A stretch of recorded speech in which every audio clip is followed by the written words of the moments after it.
Pernahkah Anda duduk di depan laptop, terus menatap layar yang isinya puluhan wajah rekan kerja Anda dalam kotak-kotak kecil, dan tiba-tiba Anda merasa, sangat terisolasi? Ya, itu perasaan yang sangat umum sekarang. Benar kan? Anda sama sekali tidak sendirian. Transisi ke kerja jarak jauh atau remote work memang kasih kita fleksibilitas luar biasa. Betul, kita bisa kerja dari mana saja. Tapi transisi ini juga menciptakan masalah baru yang nyata di depan mata. Kayak gimana sih cara kita benar-benar membangun kekompakan tim?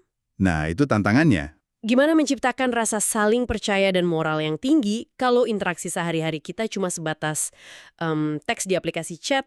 Atau panggilan video yang kadang canggung banget. Persis, kadang kaku dan aneh gitu rasanya. Nah, selamat datang di eksplorasi mendalam kita kali ini. Yes, senang bisa membedah topik ini bersama Anda semua. Khusus mencoba memecahkan masalah isolasi digital tadi. Proyek ini namanya QMax Global. Sebuah inisiatif crowdsourcing yang menurut saya ambisinya sangat besar. Sangat besar. Dan tumpukan sumber data yang kita miliki hari ini lumayan tebal. Jujur saja ini sangat spesifik. Sangat teknis dan spesifik. Kita punya dokumen deskripsi proyek mereka yang dipublikasikan pada 23 Juli 2025. Dan ingat, ini akan kedaluarsa pada 20 November 2025. Kita juga akan membongkar struktur anggaran mereka, terus susunan tim yang cukup mengejutkan, dan yang paling krusial, kita akan membedah 4 laporan audit kepatuhan sekaligus. 4 laporan ya, bukan cuma 1. Ya, ada laporan AOFII, laporan investor, laporan GSO, dan laporan SMIC. Menariknya, sebelum kita membedah teknologinya lebih jauh, ada satu catatan penting yang perlu kita sampaikan dengan sangat jelas kepada Anda, para pendengar. Ya, ini sangat penting untuk konteks diskusi kita. Karena sumber-sumber dokumen yang akan kita bahas hari ini sangat kental dengan panduan dan prinsip agama. Khususnya prinsip-prinsip Islam dan kepatuhan syariah. Betul. Kami ingin mempertegas bahwa pembahasan kita di sini akan dilakukan secara murni objektif. Kita tidak mengambil posisi apapun. Kita tidak menghakimi, dan sama sekali tidak sedang mendukung pandangan teologis atau politis tertentu. Tugas kita semata-mata adalah melaporkan. Ya, melaporkan kerangka kerja, model bisnis, dan temuan audit persis seperti yang tertulis di dalam dokumen sumber yang ada. Tidak dikurangi dan tidak dilebihkan. Hal yang sangat menarik di sini adalah kita berkesempatan melihat langsung bagaimana sebuah proyek modern mencoba menyeimbangkan 3 elemen yang sangat berbeda secara bersamaan. 3 elemen yang biasanya jarang digabung ya. Benar, teknologi inovatif untuk bekerja jarak jauh, kebutuhan sosial manusia akan koneksi yang bermakna, dan kepatuhan budaya serta etika yang sangat berlapis dalam satu platform digital. Oke, mari kita bedah ini. Masalah utama yang diidentifikasi oleh QMX adalah sesuatu yang mungkin sangat Anda rasakan kalau Anda bekerja dari rumah. Pasti banyak yang relate dengan ini. Saat kita tidak lagi berada di satu gedung kantor fisik, kita otomatis kehilangan interaksi organik. Obrolan spontan itu hilang. Iya, ibarat mencoba menciptakan kembali obrolan hangat yang biasanya mengalir di pantry kantor. Pas lagi menyeduh kopi, gitu kan? Nah itu, tapi sekarang obrolan itu harus dipaksakan lewat pixel layar, keterbatasan bandwidth, dan jadwal meeting virtual yang super kaku. Dan itu melelahkan secara mental. Sangat. Banyak organisasi besar yang mulai sadar bahwa semangat tim mereka pelan-pelan hancur, sementara solusi team building virtual yang ada di pasaran seringkali terasa artifisial. Terasa palsu dan dipaksakan. Nah, disinilah QMax masuk dengan solusi dan unique value proposition atau nilai jual unik mereka. Pendekatan mereka cukup berani. Mereka tidak sekedar bikin platform acara virtual biasa. Platform ini secara khusus mentargetkan profesional serta organisasi muslim. Spesifik banget pasarnya. Mereka membangun fitur interaktif untuk kolaborasi, tapi dengan jaminan tegas bahwa setiap aktivitas di dalamnya mempromosikan nilai inklusivitas, rasa hormat, dan kepatuhan pada prinsip-prinsip Islam. Kalau kita lihat respon pasarnya, pendekatan yang niche ini ternyata memancing ketertarikan luar biasa. Datanya membuktikan itu ya. Betul. Berdasarkan data keterlibatan dari dokumen mereka, angka kontribusinya sangat mencolok untuk sebuah proyek urun dana. Coba sebutkan angkanya. Ada total kontribusi sebesar 415.911,77 SDA. Tunggu, SDA ini apa tepatnya? Bagi Anda yang bertanya-tanya, SDA ini semacam unit kontribusi internal dalam ekosistem crowdsourcing mereka. Oke, semacam token internal gitu ya? Ya, betul. Nah, Ratusan ribu SDA ini dikumpulkan dari 3.860 kontributor. Hampir 4.000 orang. Angka ribuan pendukung ini bukan sekedar statistik kosong. Ini membuktikan adanya komunitas real yang sangat haus akan solusi profesional. Mereka butuh alat untuk tim building perusahaan. Tapi mereka tidak mau berkompromi dengan nilai-nilai budaya dan keyakinan mereka hanya demi ikut permainan virtual kantor. Dan yang bikin saya benar-benar takjub saat baca dokumennya, itu soal struktur tim internal mereka. Ah iya, daftar anggota timnya panjang sekali. Di deskripsi proyek tercatat bahwa mereka sudah memiliki 26 anggota tim. Dan tahukah Anda, tidak ada satupun lowongan tersisa. Formasinya sudah 100% penuh. Penuh. Kalau kita mikirin startup tahap awal, biasanya kan kita bayangin 2 orang programmer di garasi. Dan 1 orang yang ngurus pemasaran sama cari dana. Bener banget, tapi QMX ini beda. Peran dalam tim mereka sangat masif dan spesifik. Jauh melampaui startup biasa. Mereka punya generalis RH atau spesialis SDM, ada pengembang konten multimedia interaktif, pengacara kekayaan intelektual. Pengacara kekayaan intelektual di hari pertama itu luar biasa. Iya kan? Terus ada fasilitator desain pengalaman live event, sampai pengembang blockchain dan aplikasi. CTO mereka juga menarik perannya. Nah iya, Chief Technology Officer mereka tidak cuma ngurus infrastruktur coding, secara spesifik dia menangani hukum keamanan cyber. Coba Anda bayangkan sebentar dinamika di baliknya. Mengoordinasikan 26 orang ahli dari disiplin ilmu yang sebegitu berbedanya. Dari hukum sampai multimedia. Sampai arsitektur blockchain juga. Dan mereka harus kerja harmonis demi satu visi spesifik. Itu saja sudah merupakan tantangan tim building tingkat dewa. Setuju? Ironis ya, perusahaan tim building yang sedang melakukan tim building internal berskala masif. Fakta bahwa mereka merasa butuh dan berhasil mengumpulkan tim sebesar ini sejak hari pertama, itu ngirim sinyal kuat. Sinyal apa tuh? Mereka tidak sedang merakit aplikasi web sederhana. Mereka sedang membangun fondasi untuk ekosistem utuh yang harus tahan terhadap berbagai audit. Termasuk audit agama tadi ya. Betul. Posisi pengacara kekayaan intelektual itu misalnya menunjukkan bahwa konten yang mereka ciptakan akan dipatenkan. Karena itu aset utama mereka. Ya, dilindungi secara ketat. Berbicara soal membangun ekosistem, mari kita ikuti jejak uangnya. Karena jujur saja saat saya lihat rincian anggaran awal mereka, saya sampai harus baca 2 kali. Angkanya bikin kaget kan? Bikin berkerut dahi, mereka mencantumkan sebuah fase operasional dengan total anggaran hanya $10.000 AS. $10.000 untuk 26 orang? Iya, dan anggaran $10.000 ini lalu dipecah lagi jadi 5 fase. Masing-masing jalan selama 3 bulan. Coba bacakan rinciannya. Keempat, desain dan pengembangan platform dapat $3.000. $3.000 untuk desain platform? Fase ketiga, pembuatan konten dan pengujian, cuma $1.500. Fase kedua, peluncuran dan pemasaran, $2.500. Dan fase pertamanya? Fase pertama, yang menariknya ini adalah pasca peluncuran ya, untuk pertumbuhan dan evaluasi, itu cuma dapat $1.000.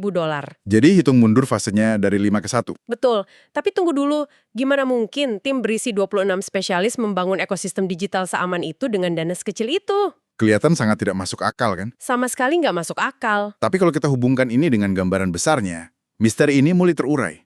Anggaran $10.000 dengan 5 fase yang memakan belasan bulan itu, kemungkinan besar hanyalah anggaran mikro. Untuk sekedar purwarupa awal? Tepat. Semacam proof of concept dasar, validasi ide sebelum produksi massal. Karena ketika kita buka dokumen laporan investor, realitasnya beda. Di laporan investor kelihatan aslinya ya. Sangat jelas. Laporan tersebut menyebutkan bahwa kebutuhan dana asli yang mereka cari untuk pengembangan penuh, pemasaran global, dan operasional itu menyentuh angka $500.000 AS. $500.000. $500.000. Nah, itu lompatan angka yang jauh lebih logis. Menggaji CTO keamanan cyber jelas nggak bisa pakai sisa uang $3.000 tadi. Nggak bakal ada yang mau. Lalu gimana pembagian kepemilikan atau saham dari proyek ini? Di dokumen disebutkan distribusinya lumayan terstruktur. Ya, pembagiannya cukup unik. Sidra Holding memegang 16,5%, kemudian kelompok kontributor SDA memegang 16,5% juga, lalu ada kontributor uang tunai yang pegang 33%. Dan ingat, itu dicatat khusus hanya untuk investasi internal. Benar, investasi internal. Terus sisanya, porsi terbesar yaitu 34%, dipegang oleh kontributor tim. Struktur pembagian itu menarik banget karena menempatkan tim dan komunitas internal sebagai pemegang kendali utama. Mereka yang pegang mayoritas gabungan ya. Dan laporan investor ini juga nggak main-main memproyeksikan optimisme keuangan mereka. Project QMX dapat skor potensi pasar 85 dari 100. 85 itu tinggi loh. Dan skor peluang secara keseluruhan ada di angka 82 dari 100. Berarti pasar memang butuh solusi ini. Model bisnisnya mengandalkan beberapa pilar pendapatan. Ada biaya langganan bulanan dari perusahaan. Semacam SaaS pada umumnya. Betul. Terus ada harga pay per event untuk organisasi yang sesekali butuh layanan. Bayar per acara aja gitu ya. Ya, dan kemitraan strategis dengan klien korporat berskala besar. Dari situ, proyeksi return on investment atau ROI mereka diperkirakan di kisaran 20-30%. Itu selama rentang 5 tahun ke depan kan? Benar. Dengan target capai titik impas atau break even dalam waktu 18-24 bulan pasca peluncuran penuh. Nah, disinilah bagian yang sangat menarik. Angka proyeksi finansial itu mungkin kelihatan berkilau di atas kertas presentasi. Selalu terlihat bagus di kertas. Tapi QMX tidak bisa sekedar meluncurkan aplikasi dan kumpulkan uang langganan layaknya startup Silicon Valley. Jalurnya jauh lebih terjal. Mereka harus lewati lapisan audit kepatuhan yang luar biasa ketat. Mari kita masuk ke tantangan pertama, laporan audit AAOIFI. Ini audit yang sangat krusial buat mereka. Bagi Anda yang mungkin belum familiar, AAOIFI ini singkatan dari Accounting and Auditing Organization for Islamic Financial Institutions. Yang dilanggar dalam operasional bisnis. Laporan audit ini mengevaluasi kepatuhan syariah dari QMEX. Meskipun komitmen proyek dinilai baik, auditor AAOIFI ternyata menemukan beberapa area abu-abu. Area abu-abu yang butuh kejelasan mendesak. Salah satunya, laporan itu menyoroti soal aktivitas hiburan. Apa sebenarnya masalah mendasar di situ? Masalahnya terletak pada interpretasi standar syariah AAOIFI nomor 21. Standar ini ngatur secara spesifik tentang aktivitas hiburan dan waktu luang. Oke, Laporan mencatat ada kekurangan detail yang signifikan mengenai sifat sebenarnya dari aktivitas team building yang ditawarkan QMEX. maksudnya batasannya kurang jelas. Tepat, dalam acara virtual, garis batas antara kegiatan membangun kekompakan tim dan sekedar hiburan buang-buang waktu itu sangat tipis. Oh, saya paham. Menurut standar ini, hiburan itu tentu diperbolehkan, tapi syaratnya harus mempromosikan perilaku moral dan etika Islam. Jadi kalau QMEX cuma sedia fitur main game tebak kata online tanpa ada nilai edukasi, itu bisa masalah. Bisa dianggap melanggar kepatuhan. Mereka harus buktikan setiap interaksi digital di situ punya manfaat etis yang jelas. Wow, itu filter yang sangat spesifik dan ketat. Bikin game virtual aja susah, apalagi mastiin game itu lolos audit moral. Dan temuan kedua dari laporan AAOIV ini menyentuh langsung ke jantung perputaran uang mereka. Standar syariah nomor 1. Dokumen mencatat ada ketidakpastian soal model keuangan platform itu sendiri ya. Iya, laporan tegas menyatakan tidak boleh ada elemen riba atau bunga. Dan tidak boleh ada aktivitas haram. Rekomendasi utama dari auditor adalah QMX murni pakai model bagi hasil atau kemitraan, bukan keuangan konvensional. Biar kita beri gambaran lebih sederhana untuk pendengar ya. Bayangkan Anda jalankan startup software as a service. Oke, Anda terima ratusan ribu dolar dari langganan klien. Di startup konvensional, uang kas nganggur ini otomatis diparkir di instrumen bank berbunga. buat nambah profit kan sambil nunggu dipakai? Betul. Nah, menurut audit AAOIFI, praktek sederhana ini dilarang keras karena ngandung unsur riba. Jadi pertanyaannya, gimana QMX kelola perbendaharaan $500 juta ini? Mereka harus putar otak, cari cara atau bank spesifik, simpan dana di instrumen bebas bunga tapi tetap menguntungkan. Ini sama sekali bukan urusan sepele secara administratif loh. Benar-benar bikin kita sadar betapa kompleksnya beroperasi di ekosistem niche ini. Beralih dari finansial, kita juga punya laporan GSO. Negara Teluk? Betul. GSO kasih skor 78,00 untuk QMX. Analisisnya menarik karena perlihatkan kekuatan dan kelemahan yang bertolak belakang. Poin tertingginya di mana? Poin tertinggi QMX ada di kategori dampak sosial. Mereka dapat skor gemilang 85 dari 100. Auditor memuji platform ini karena mempromosikan inklusivitas, Menghormati latar belakang budaya dan berhasil ciptakan rasa memiliki. Persis visi awal mereka. ruang aman bagi profesional muslim. Tapi selalu ada sisi koin yang lain kan? Nah, skor terendahnya jatuh di kategori teknis. Kelayakan teknologi dan skalabilitas cuma dapat 70 dari 100. Laporan GSO secara nggak langsung kasih peringatan keras. Konsep budaya seindah apapun nggak akan ada nilainya kalau infrastrukturnya rapuh. Saya rasa siapapun yang dengerin ini bisa langsung ngebayangin. Bayangkan Anda ikut tim building virtual QMX. Suasananya inklusif, pembicara inspiratif. Lalu, tanpa aba-aba, videonya macet. Wajahnya freeze di layar. Suaranya putus-putus kayak robot. Niat baik dan rancangan budaya yang diaudit itu langsung menguap seketika, cuma karena server glitch. Bener banget. Nggak ada yang lebih cepat bunuh antusiasme tim selain harus nanya, "Halo, suara saya kedengeran nggak?" Selama 10 menit. Resiko teknis acara live itu brutal. Dan ngomong-ngomong soal resiko, itu bawa kita ke audit ketiga. Laporan SMIC. Institut Standar dan Metrologi untuk Negara-Negara Islam. Laporan ini ngupas tuntas aspek operasional, manajemen kualitas, dan soal data pengguna. Laporan SMIC menyoroti 3 celah besar. Yang pertama ini ketakutan semua perusahaan teknologi. Keamanan informasi. Standar SMIC 1 tahun 2020, mereka menilai protokol privasi data untuk informasi peserta saat ini masih sangat tidak memadai. Coba pikirkan apa saja yang dikumpulkan platform ini. Mereka kumpulkan data perilaku. Siapa ngobrol dengan siapa? Gimana reaksi karyawan pas ditekan dalam game virtual? Data sosial korporat ini super sensitif. Mengelola data dari berbagai perusahaan multinasional terpusat itu bawa risiko peretasan masif. Dan kalau bocor, ini dianggap pelanggaran serius terhadap prinsip menjaga amanah pengguna. Sangat masuk akal kenapa CTO mereka ahli hukum keamanan cyber. Betul. Terus, celah kedua dari SMIC soal kompetensi budaya, standar 2. Kurangnya proses validasi konten spesifik. Maksudnya QMX menargetkan audiens global, konsep humor di satu negara bisa menyinggung negara lain, meski sama-sama di bawah budaya Islam. Gimana software mastiin lelucon itu nggak nyinggung siapapun? Hampir mustahil divalidasi otomatis tanpa kurator manusia. Dan temuan ketiga, soal sistem manajemen mutu, standar 5, kesenjangan mekanisme feedback. Logikanya sederhana, kalau bisnis Anda soal dinamika manusia, harus ada saluran komplain yang mulus. Sesi tadi bikin saya nggak nyaman. Kalau nggak ada sistem feedback real-time, manajemen QMX jalan dalam kegelapan. Melihat banyaknya peringatan dari ketiga audit tadi, nggak heran bagian analisis resiko di dokumen sangat mendominasi. Kalau dirangkum, ada 3 risiko utama. Pertama, risiko keterlibatan. Karyawan yang dipaksa ikut mungkin sinis. Cuma login tapi nggak partisipasi? Solusinya, riset pasar terus.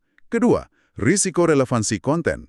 Susah bikin acara buat orang di Asia Tenggara, Timur Tengah, dan Eropa sekaligus. Mereka andalkan kreator konten yang beragam. Dan ketiga, risiko kompetitif. Raksasa tech lain udah mapan. QMX cuma bisa bertahan kalau pertahankan status fully compliant secara syariah. Seandainya mereka berhasil navigasi ini semua, dokumen juga paparkan exit strategi untuk investor. Skenarionya cukup ambisius. Akuisisi oleh raksasa teknologi, kemitraan strategis, atau bahkan go public lewat IPO. Terdengar menggiurkan? Tapi sumber dokumen lugas banget ngasih peringatan. Ini risiko tinggi. Modal bisa menguap sepenuhnya jadi nol. Nggak ada jaminan proyeksi ini akurat. Anda wajib do your own research. Investasi cuma dengan uang yang siap hilang 100%.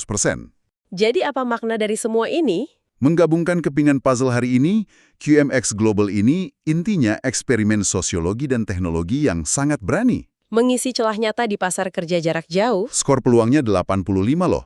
Ya, didukung ribuan orang dan tim ahli. Tapi kesuksesannya bertumpu di eksekusi teknis dan cara mereka ngelewatin audit kepatuhan ketat. Protokol data, kelayakan budaya, dan mesin finansial bebas riba. Kenapa membedah studi kasus spesifik ini relevan untuk Anda? Karena lewat QMX, kita lihat blueprint masa depan dunia kerja jarak jauh. Kita ninggalin era software korporat yang satu ukuran untuk semua. Kita saksikan platform yang sejak baris kodenya dirancang hormati etika dan budaya pengguna. Eksperimen nyata, inklusivitas tempat kerja digital. Dan itu bawa kita pada pemikiran provokatif terakhir. Di laporan GSO disebut QMX punya potensi skalabilitas untuk ekspansi global lintas budaya. Tapi daya tarik utamanya kan justru di kepatuhan ketat standar niche, seperti AAOI tadi. Pertanyaannya untuk Anda, Bisakah platform ini tembus miliaran pengguna mainstream global sambil pertahankan filter agama dan budaya yang super ketat? Ataukah demi mencapai valuasi raksasa, mereka terpaksa korbankan identitas unik yang bikin mereka menarik sejak awal? Sesuatu untuk Anda pikirkan dan eksplorasi lebih jauh.